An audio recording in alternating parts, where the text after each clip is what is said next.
Alors dans cette vidéo, nous allons voir la règle pour additionner deux nombres de signes contraires. Donc deux nombres de signes contraires, ça veut dire qu'il va y avoir un nombre positif et un nombre négatif. Alors on va compléter cette règle qui est écrite dans votre cours, enfin que vous allez compléter aussi dans votre cours. Quand les deux nombres sont de signes contraires, on va d'abord trouver le signe de la somme. Et cette somme, elle pourra être soit positive, soit négative. Et en fait, elle va être du signe du nombre qui a la plus grande distance à 0. Donc le même signe, la somme aura le même signe du nombre qui a la plus grande distance à 0.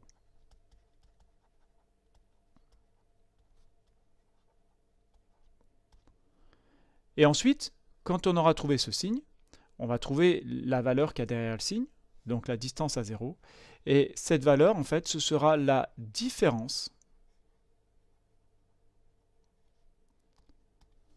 des deux distances à 0. Alors, on va voir ce que ça donne tout de suite sur les exemples ci-dessous. Donc là, ici, on veut calculer moins 7 plus 4.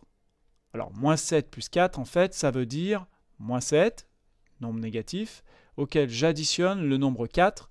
Nombre 4, il est positif. Je pourrais l'écrire aussi moins 7 plus 4.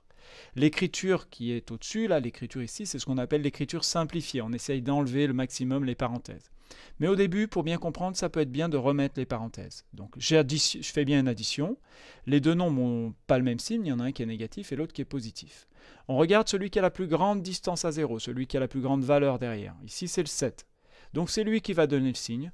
Donc, on sait déjà que le résultat va être du même signe que la valeur moins 7 ici, c'est-à-dire négatif.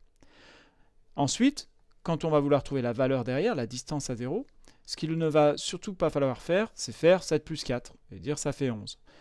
Ici, on va faire la différence entre 7 et 4, donc le plus grand moins le plus petit, c'est-à-dire 7 moins 4, la différence des deux distances à 0 en faisant la plus grande moins la plus petite, et 7 moins 4, ça fait 3. Donc ce résultat, ça fait moins 3. Pour le deuxième exemple, plus 11, en fait, c'est comme si c'était le nombre plus 11, auquel on va additionner le nombre moins 8.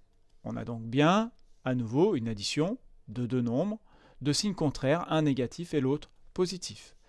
Celui qui a la plus grande distance à 0, c'est 11, donc c'est lui qui va donner le signe, donc le résultat va être positif. Et comme ils n'ont tous les deux pas le même signe, on ne fait surtout pas 11 plus 8, mais on va bien faire la différence entre les deux distances à 0. On va donc faire 11 moins 8. 11 moins 8, ça fait 3, donc ce résultat fait plus 3. De la même manière qu'on l'a vu quand on faisait les additions de nombres relatifs, ça peut être bien de donner du sens à ces calculs, toujours avec la même chose, en disant, moins 7, si j'ai fait une partie d'un jeu, j'ai perdu 7 € à la première partie. Deuxième partie, plus 4, j'ai gagné 4 €. Au bout du compte, j'ai plus perdu que gagné, donc c'est normal qu'à la fin j'ai perdu, donc c'est pour ça que le signe est négatif. Mais comme j'ai un coup perdu et un coup gagné, la différence entre les deux, ça va être ce qui va me rester, ou ce que j'aurais perdu. Donc ici c'est moins 3. J'ai perdu 7 €, j'en ai regagné 4, donc au bout du compte j'ai quand même perdu, mais je n'ai pas perdu plus que 7 €, j'ai perdu moins que 7 €, j'ai perdu 4 € en moins que les 7 €, donc j'ai perdu 3 €. De même ici j'ai gagné 11 €, et puis la partie d'après, je perds 8 €, j'aurais plus gagné que perdu. La différence entre les deux, c'est 3, donc je n'aurais gagné finalement que 3 €. Donc essayez toujours de mettre du sens aussi à cette règle au début pour comprendre, et après d'essayer de l'appliquer un petit peu plus mécaniquement pour ne pas mettre trop longtemps à faire les calculs. Bien sûr, si vous avez droit à la calculatrice, vous pouvez l'utiliser pour vérifier vos résultats.